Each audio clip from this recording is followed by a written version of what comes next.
Hi.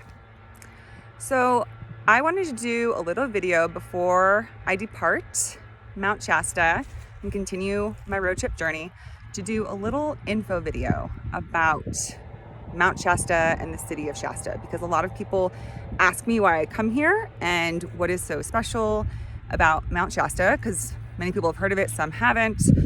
And there's a big story behind it, and it is what we call a spiritual vortex. It's a hub for a lot of spiritual activity, and it draws a lot of people here. So I just want to share a little bit of background about this beautiful place. You can see her right there, that gorgeous mountain. Okay, so the mountain itself is over 600,000 years old, and it was a volcano. It has not been active for at least 10,000 years, if not longer. So it's a very small chance that it would ever erupt again, but it is still a volcano. And when you go and hike the mountain, there's still a lot of volcanic rock. The city of Shasta itself was established back in the 1930s when there were some mining towns around there, and they were also building the Shasta Dam, which brought people out here, and they built little communities. So, but then of course, way before that, there were a lot of Native American tribes that lived in this area because the Sacramento River runs through this area.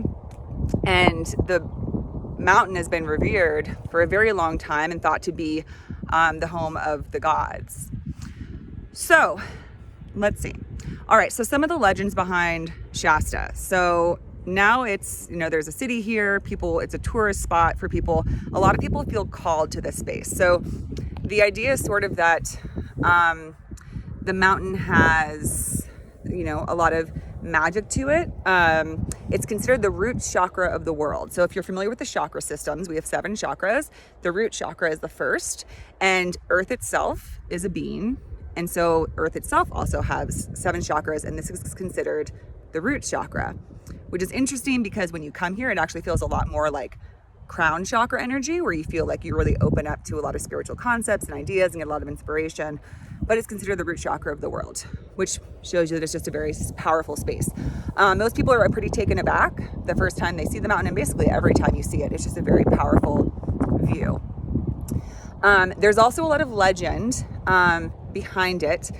For example, it's said that within the mountain, underneath the mountain, there is a city called Telos, which is where Lemurians are considered the people of Lemuria. So Lemuria is considered an ancient civilization akin to, if you've heard of Atlantis, the lost city of Atlantis. Well, Lemuria was like the sister city, and they were both considered to have pretty much self-destructed, and they basically flooded themselves, and now those cities, the myth is that those cities are like underneath the Indian and Pacific Oceans.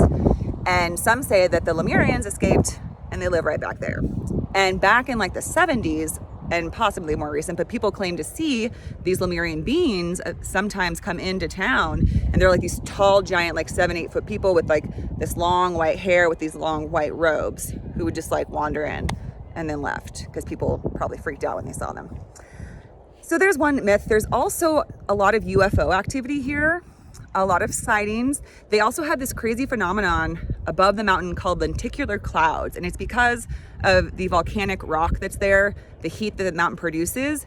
It's super high. Also, Mount Shasta is 14,000 feet, so I think it's the 5th tallest in California. And so it creates these crazy clouds that literally, look it up, Google lenticular cloud Shasta, they look like UFOs. And some people say that those lenticular clouds are just kind of covering the actual spaceship itself, which is an interesting thought. There's also been there's been disappearances on Mount Shasta. There's been, sightings of like Bigfoot, Sasquatch, stuff like that. So really, it's just a really awesome, cool place to kind of come and explore and see how you are affected by it. I personally felt called to the mountain back in 2019. I was looking for a place to go before New Year's, and I just felt a draw to here. I felt a draw to come here, and sure enough, I ended up meeting a lot of amazing people and just feeling this strong connection. And then when I got back, I felt like it sort of sped up my spiritual path. So, and then another interesting part about Shasta City itself is that they did create a community that it was like this whole little community, and then when they built the Shasta Dam, the lake flooded this whole town. So at the bottom of Lake Shasta is like an old, like abandoned town that was flooded. So there's just like some creepy, awesome, great stuff here. And let's see, what else? There's amazing crystal shops. It's kind of like a new age city. There's a lot of them. It's kind of, Sedona is also considered a spiritual vortex, which is in Arizona. So there's just different places throughout the country, throughout the world, that are just sort of like this focal point of energy. But really, there's all kinds of hidden gems everywhere. I hope to explore lots of them.